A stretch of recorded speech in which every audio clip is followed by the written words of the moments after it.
Olá, que bom que você está aqui. Eu estava te aguardando para que nós pudéssemos começar juntos mais um estudo falando a respeito dos fundamentos da fé. E no tema de hoje nós vamos abordar as características da fé.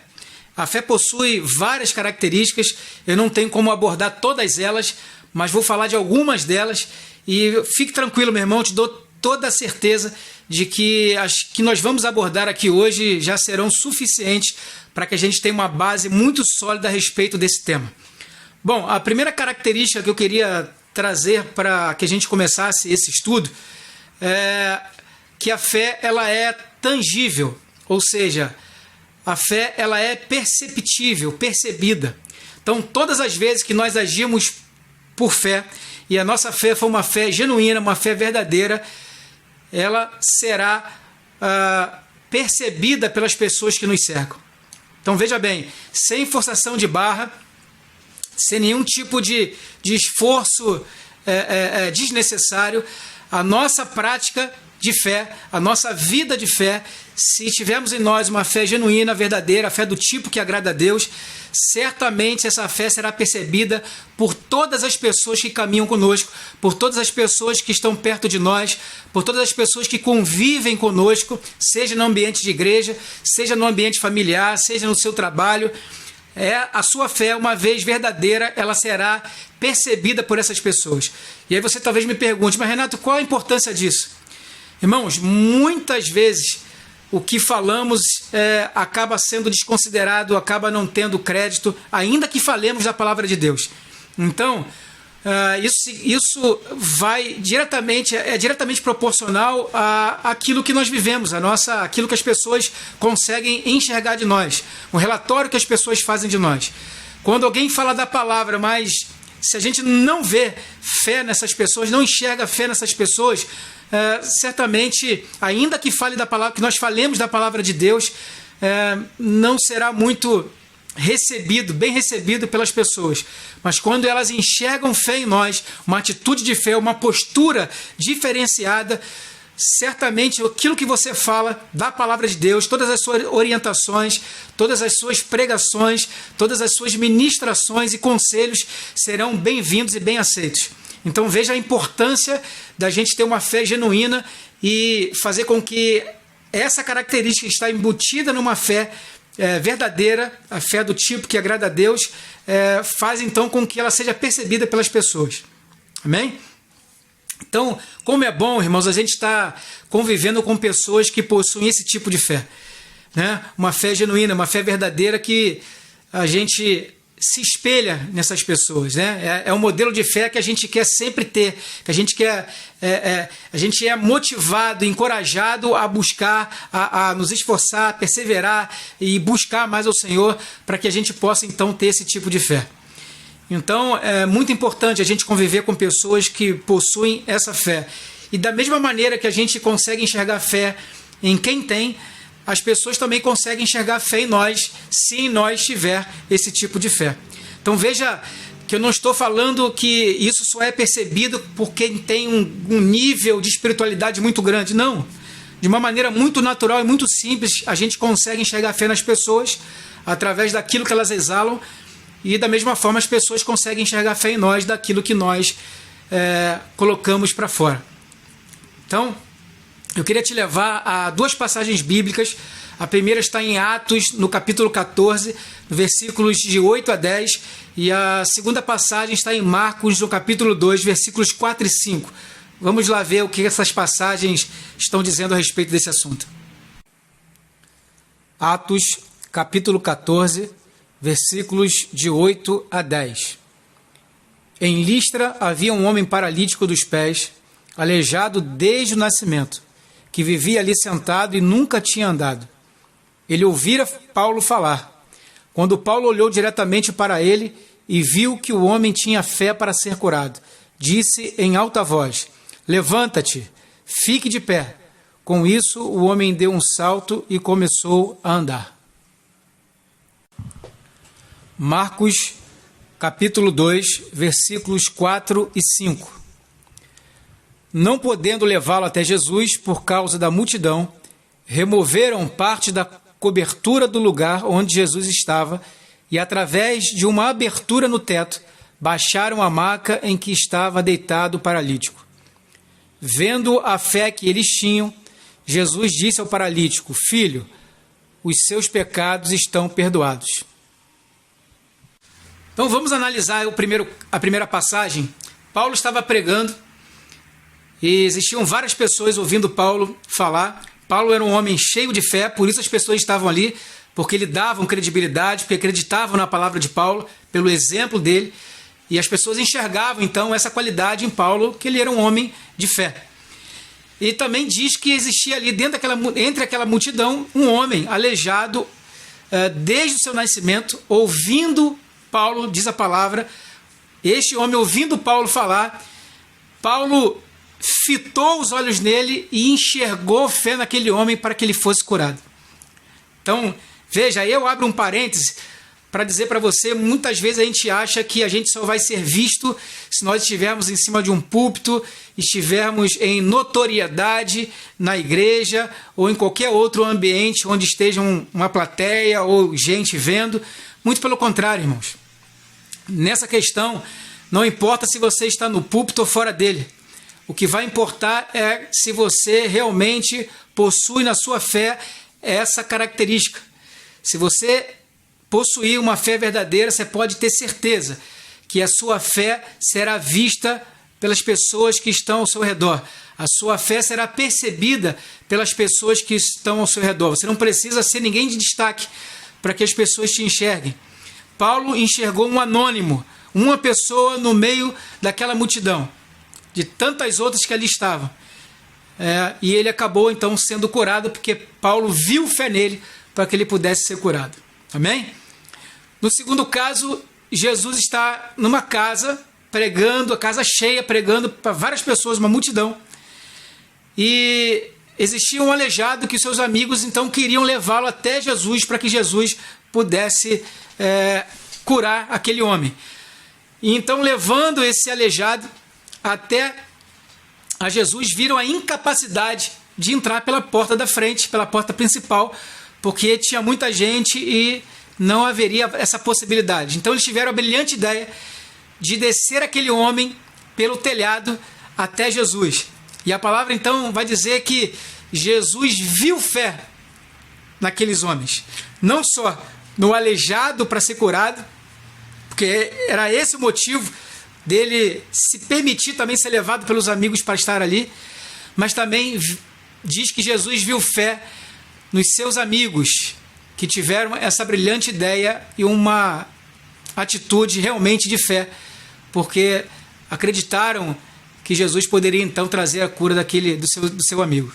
Então veja que tanto as pessoas podem ver fé em nós, tanto nós podemos ver fé nas pessoas, como Jesus também enxerga com muita tranquilidade fé nas pessoas que de fato a têm. Então, que nós possamos ter na nossa fé essa característica como marca de quem possui uma fé verdadeira. Que a nossa fé seja tangível, que seja vista, enxergada, percebida, não só por Deus, não só por Jesus, mas também pelas pessoas que estão ao nosso redor. Amém? Vamos seguir então para a segunda característica da fé. Bom, a segunda característica que eu quero apresentar a você é que a fé, ela produz perseverança. Então não confunda aqui perseverança com teimosia, irmãos. Perseverança é a qualidade daquele que persiste, não daquele que é teimoso. Há uma diferença muito grande em relação a isso. Bom, mas vamos lá. Então, nós vemos na Bíblia repleto de exemplos dos heróis da fé em Hebreus, que fala sobre aqueles homens que perseveraram, que foram até o fim, que levaram realmente o evangelho a sério, e outros mais que foram ficando à beira do caminho. Mas todos aqueles que perseveraram, diz a palavra que, ou que perseveram, diz a palavra em Apocalipse, que receberão a coroa da vida. Então, eu queria compartilhar com vocês duas passagens bíblicas aqui, que eu acho que falam fortemente a respeito desse assunto de perseverança. e a gente volta logo em seguida para poder então comentar. Vamos lá. Números 14, versículos de 22 a 24. Nenhum dos homens que viram a minha glória e os prodígios que fiz no Egito e no deserto, e mesmo assim me puseram à prova já 10 vezes, e não obedeceram à minha voz, nenhum deles verá a terra que com juramento prometi a seus pais. Sim, nenhum daqueles que me desprezaram haverá. Porém, o meu servo Calebe, visto que nele houve outro espírito, e perseverou em seguir-me, eu o farei entrar na terra que espiou, e sua descendência a possuirá. Josué 14, versículos 10 e 11. E agora, eis que o Senhor me conservou com vida, como prometeu. 45 anos se passaram desde que o Senhor falou essas palavras a Moisés, quando Israel ainda andava no deserto. E agora, eis que estou com 85 anos. Estou tão forte hoje como no dia em que Moisés me enviou. A força que eu tinha naquele dia, eu ainda tenho agora, tanto para combater na guerra como para fazer o que for necessário. Bom, então nós vemos aí dois exemplos de perseverança, um no livro de Números, outro no livro de Josué. E falando da mesma situação, mas em pontos diferentes da história. Então, no primeiro momento, em Números, nós vamos ver aí que Moisés separa 12 espias, separa em dois grupos, um grupo com 10, outro grupo com 2, onde esse grupo dos dois homens estava Josué e Calebe. E Calebe, então, assim como Josué, espiam a terra e trazem um bom relatório, trazem realmente um relatório baseado na verdade de Deus, naquilo que Deus havia prometido, naquilo que Deus havia já revelado, do que eles encontrariam na terra. Eles viram a terra de fato que manava leite e mel, viram a terra que existia gigante, mas veja, quando a gente está baseado na fé, na certeza, na garantia de Deus, na obediência, a gente não para dar atenção nem valor para gigante, embora eles existam. Josué e Calebe fitaram os olhos na terra que manava leite e mel e não deram importância para os gigantes, porque eles entenderam que Deus iria dar vitória em cima em relação ao gigante. Já outro grupo de 10 espias veem a mesma coisa, esquecem de dar valor à terra que manava leite e mel e dão valor e colocam seus olhos de medo na questão dos gigantes que não teriam como vencê-los, e começa então, traz um relatório para o arraial e contamina todo o povo. E a palavra de Josué e Calebe fica enfraquecida na fé de Josué e Calebe, e o povo então dá toda a credibilidade, colocam na verdade a fé não na vitória, mas a fé na derrota. Que existe essa possibilidade de você ter fé, não na vitória, mas a fé na derrota.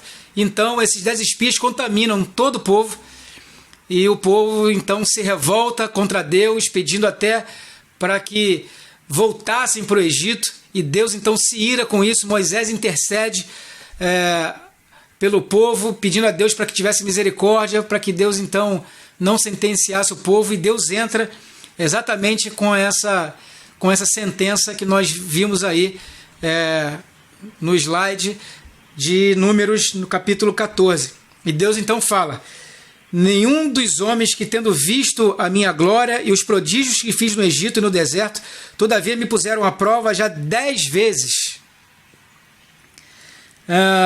e não obedeceram a minha voz, nenhum deles verá a terra que com juramento prometi a seus pais. Sim, nenhum daqueles que me desprezaram haverá. Porém, o meu servo Calebe, Deus faz menção aqui de Calebe, visto que nele houve outro espírito, olha o que Deus chega a falar, e perseverou em seguir-me, eu o farei entrar na terra que espiou, e a sua descendência a possuirá. Veja, irmãos, não só essas características da fé que eu tenho mencionado até agora, elas não só são vistas pelas pessoas que nos cercam, quando de fato nós vivemos por fé, como também Deus acompanha essa trajetória, Deus acompanha a evolução da nossa fé e acompanha exatamente essas características quando de nós elas são exercitadas. Então Deus aqui se entristece pelo povo que não acredita nele, que coloca ele à prova, e diz aqui por 10 vezes me colocaram à prova. Deus se ira contra isso, se entristece, mas ao mesmo tempo o coração de Deus é massageado, é alegrado com a atitude de Caleb, ao ponto de Deus mencionar que ele foi aquele que perseverou em seguir ao Senhor e a sua palavra e obedeceu a Deus. Veja que coisa extraordinária quando a gente realmente vive por fé e Deus encontra em nós mais essa característica de perseverança. E na outra passagem, o próprio Caleb, a terra já havia sido conquistada junto com Josué, e Caleb então reivindica a Josué aquilo que Deus havia prometido a ele nessa passagem de Números 14, que não só ele possuiria, mas a sua descendência. E Josué então faz menção a isso, e ele diz que ele tinha 40 anos quando Deus faz essa menção a ele e promete a ele essa terra por juramento. E ele diz então que 45 anos se passaram, ou seja, Caleb já estava com 85 anos,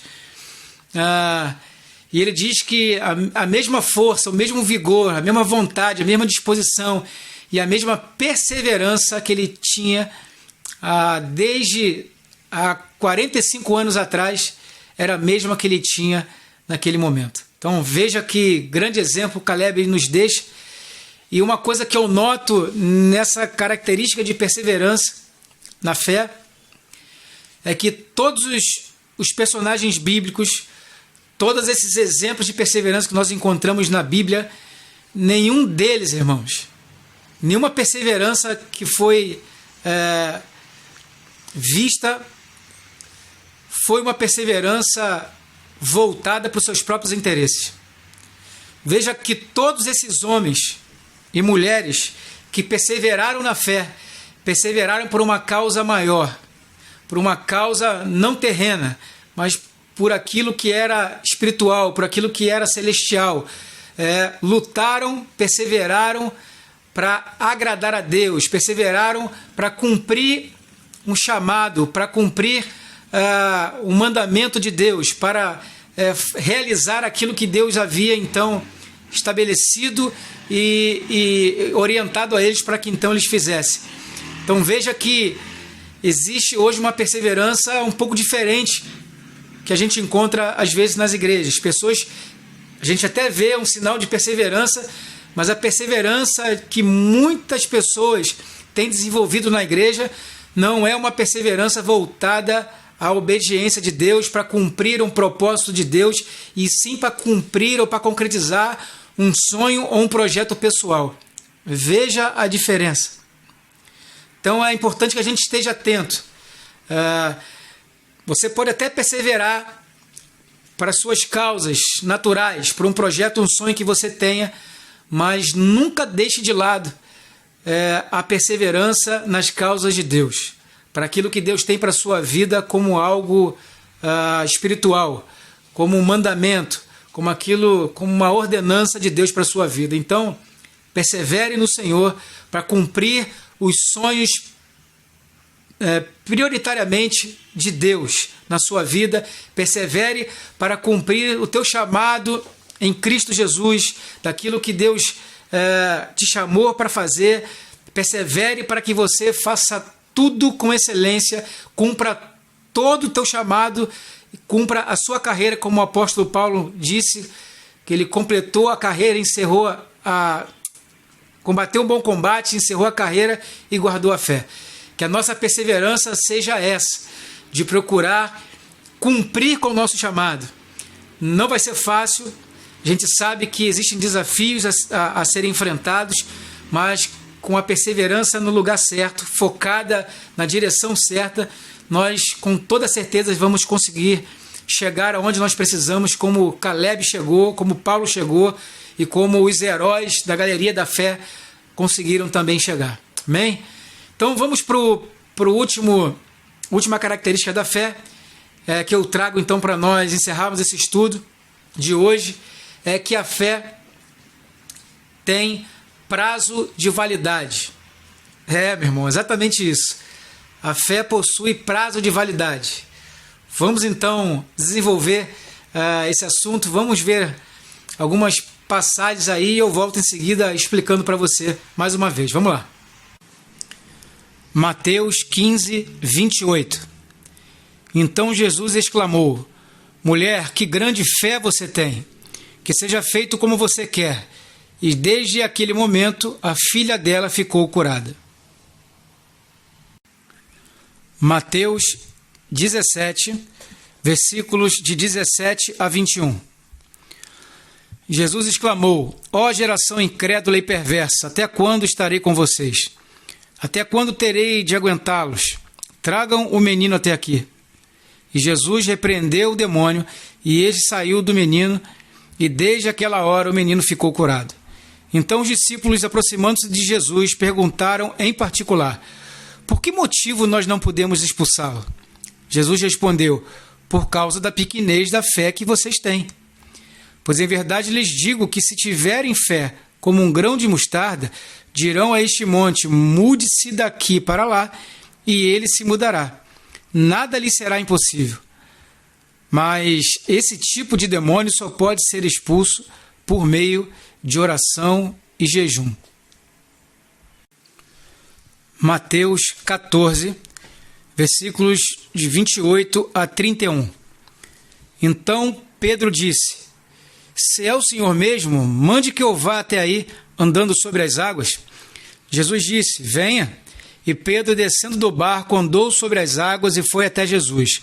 Reparando, porém, na força do vento, teve medo e, começando a afundar, gritou: salve-me, Senhor! E prontamente Jesus, estendendo a mão, o segurou e disse: homem de pequena fé, por que você duvidou? Vamos lá então? Vamos tentar entender isso aí? Então, 3 passagens. Uma, Jesus mencionando a fé da mulher que precisava que a sua filha fosse curada. E Jesus então olha para ela e fala, né? Mulher, grande é a tua fé. Então Jesus elogia a fé daquela mulher e diz que desde aquele momento a sua filha ficou curada. Outra passagem dos discípulos que trouxeram o menino endemoniado e eles não conseguiram expulsar o demônio daquele menino, e Jesus repreende eles: ó geração incrédula, até quando, né? Terei que suportá-los. E aí depois, em particular, Jesus expulsa o demônio, o menino também fica liberto. Os discípulos chegam no pé do ouvido de Jesus e perguntam por que eles não conseguiram expulsar o demônio daquele menino. Jesus diz: pela pequenez da fé de vocês. Se tiverdes fé como um grão de mostarda, direis a esse monte: ergue-te daqui para acolá, e assim acontecerá. Nada vos será impossível. Mas deixa eu falar uma coisa para vocês. Esse tipo de demônio aí, em particular, só pode ser expelido com jejum e oração, oração e jejum. E a outra passagem clássica que todos nós conhecemos de Pedro, Jesus se destaca dos discípulos para orar. Os discípulos seguem então viagem mar adentro, e depois Jesus se encontra mais tarde com eles, andando sobre as águas. Eles se assustam, gritam: é um fantasma. Jesus tenta acalmar a situação, diga: não, sou eu, tenham calma. E aí entra esse discurso aí do slide que eu encurtei, e Pedro dizendo que, bom, se é tu mesmo, então manda eu ir aí, que eu vá contigo aí, vá andando sobre as águas. Jesus falou: vem. E Pedro começa então a andar sobre as águas. Diz que em dado momento ele começa a reparar o vento, e aí afunda, mas Jesus prontamente estende a mão e o levanta e faz aquela repreensão: homem de pequena fé, né? Por que duvidaste? Né? Por que você duvidou? Então veja, nós temos três versículos Jesus falando primeiro de uma mulher com uma grande fé, e depois 2 casos, Jesus falando de uma pequena fé, ou da pequenez da sua fé. Então, uma grande fé e depois 2 exemplos de uma pequena fé. Então, ao contrário, irmãos, de que muita gente, eu também, há anos atrás, eu entendia esse versículo como uma característica da fé, de poder ser grande ou pequena, no sentido de mensurar a fé, em tamanho e em quantidade. Ou seja, quem tem uma pequena fé é um tamanho de fé, mas quem tem uma pequena fé tem pouca fé, ou seja, tamanho e quantidade. Quem tem uma grande fé tem muita fé, mensurando em tamanho e em quantidade. Mas aí o tempo vai passando, a gente vai estudando e vai aprendendo que o que Jesus estava querendo dizer aí não tem nada a ver na questão de mensurar a fé entre grande e pequeno, entre muita fé e pouca fé. O que Jesus está mostrando aí é exatamente a duração da fé que eles estavam desenvolvendo na presença de Jesus. Então, deu para entender? Não tem nada a ver com tamanho nem quantidade, nem grande nem pequeno, nem pouco nem muito, e sim da duração da fé desses discípulos, ou desse caso dessa mulher. Então, o que eu estou querendo mostrar aqui para vocês, e falei que essa última característica da fé é que a fé tem prazo de validade, de fato tem. Qual foi o prazo de validade da fé de Paulo? A vida dele toda. Mas a gente só vai descobrir qual é o prazo de validade da nossa fé quando nós chegarmos até o final. Só vamos descobrir isso no final. Não é como você ir hoje no mercado e comprar qualquer alimento perecível ou uma carne e você olhar na embalagem lá qual é o prazo de validade dela. Não tem como a gente saber.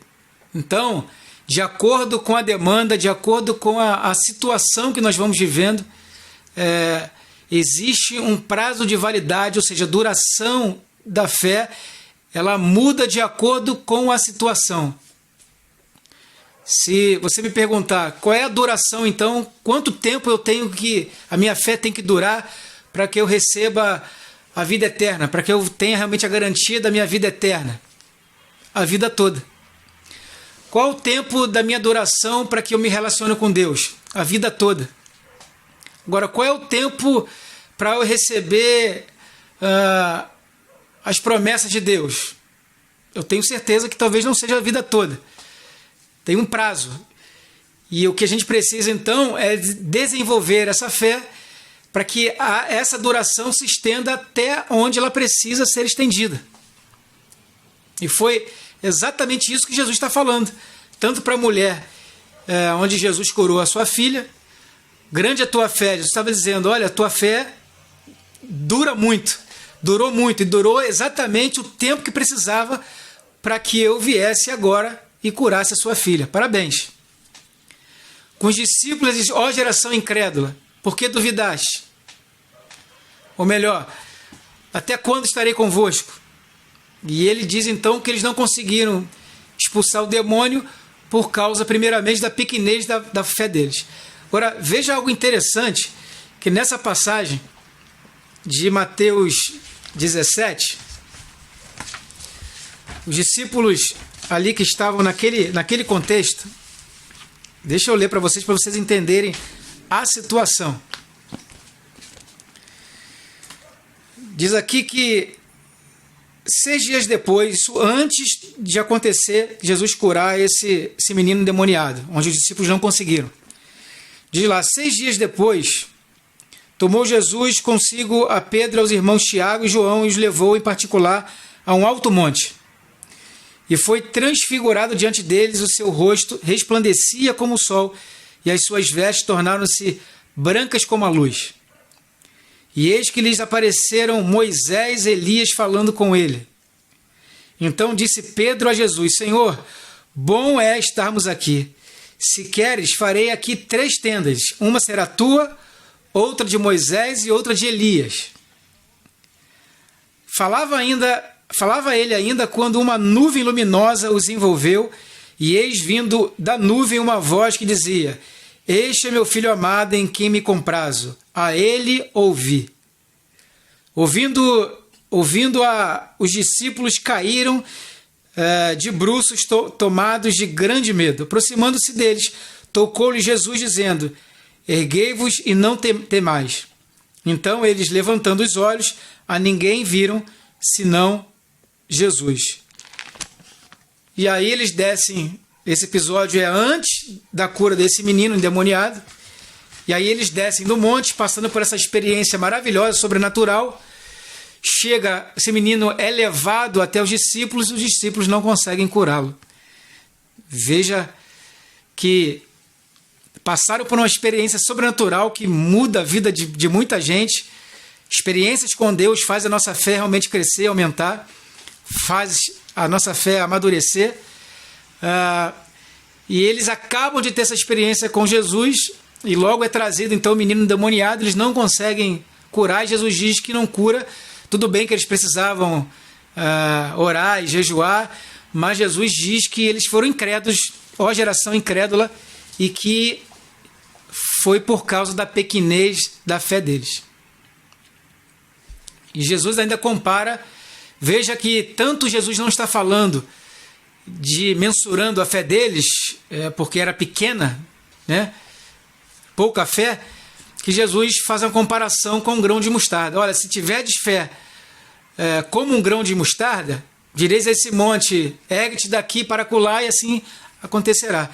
Então veja, o grão de mostarda é um grão muito pequeno, irmão. Então a questão que Jesus estava dizendo não era a questão da pequena fé, não era a questão de mensurar o tamanho da fé, e sim da durabilidade da fé deles, e sim do tempo que a certeza no coração deles durou. Essa é a questão que faz toda a diferença. Então Pedro, quando sai do barco, a fé dele tinha que durar do momento que ele sai do barco até a chegada dele onde Jesus estava. Então ele tinha que andar sobre as águas do momento que ele sai do barco até chegar a Jesus, que eu acredito que não era uma distância muito grande. Então veja que o prazo de validade da fé de Pedro era somente da saída do barco até chegar até Jesus.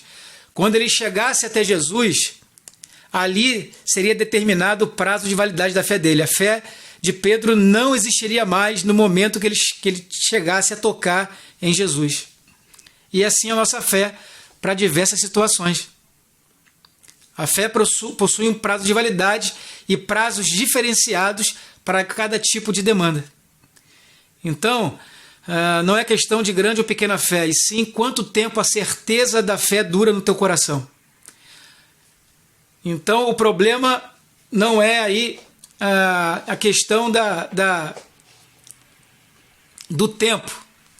A questão é, na verdade, essa durabilidade. A fé precisa durar, é o tempo também. A fé precisa durar o tempo necessário para que se conclua toda a ação.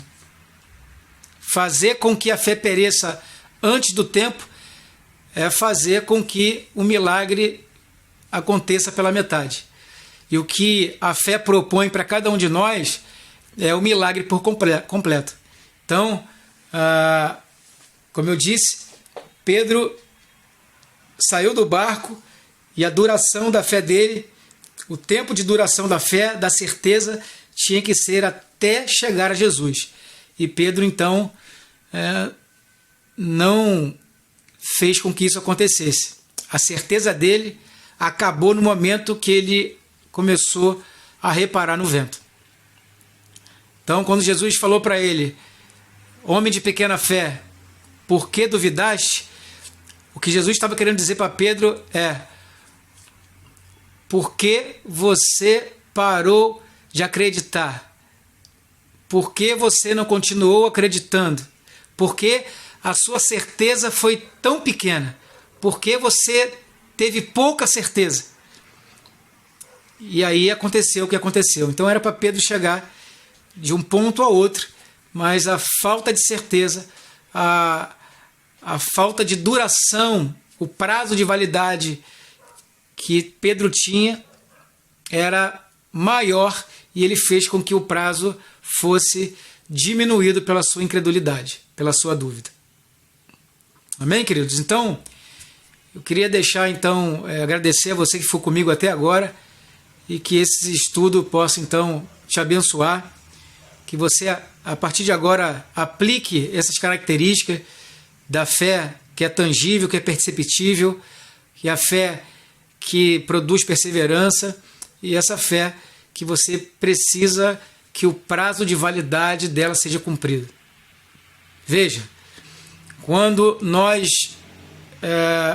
por fé, tivemos caminhado todo o tempo necessário, vivemos toda a durabilidade da fé até o ponto onde nós precisamos chegar, quando nós chegarmos nesse ponto e concretizarmos aquilo que a fé iniciou, não será mais preciso fé. A fé só vai durar. O prazo dela será o tempo do início da caminhada até nós concretizarmos aquilo que a fé começou. Quando nós colocarmos as mãos, concretizarmos aquilo que a fé providenciou para nós, não haverá mais possibilidade da fé continuar, porque a gente só pode ter fé naquilo que não vê. Então, quando nós concretizarmos as nossas conquistas, não será mais preciso crer. Ninguém tem fé naquilo que vê ou que já pode, então, colocar as mãos naquilo que é concreto. Amém? Então, que Deus te abençoe mais uma vez e que esse estudo possa servir aí para o teu crescimento, para o teu amadurecimento. E estou à disposição para a gente conversar, falar. Quem quiser pode entrar em contato e nós vamos bater aí um papo em particular. Amém? Então fica com Deus, que Deus te abençoe e até o próximo estudo.